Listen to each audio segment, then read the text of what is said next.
রাধে রাধে বন্ধুরা, আশা করছি সবাই ভালো আছো। আর সকাল সকাল দিদি ভাইদের বাড়িতে চলে যাই। আর এখানে দিদি ভাইদের নতুন শপ একটা ওপেনিং করা হবে।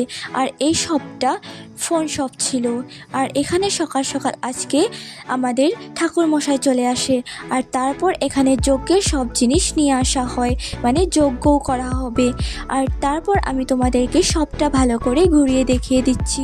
এটা আগের দিন রাত্রে এই শপটাকে ডেকোরেশন করা হয়, বলতে গেলে কালকে।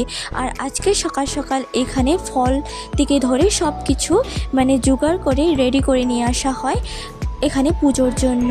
আর তারপর এখানে গণেশ ঠাকুরকে প্রতিষ্ঠিত করে ঠাকুরমশাই পুজোটা করার জন্য একটা নমস্কার জানিয়ে দেয়। আর এখানে নমস্কার করে ঠাকুরমশাই পুজোটা স্টার্ট করে দেয়।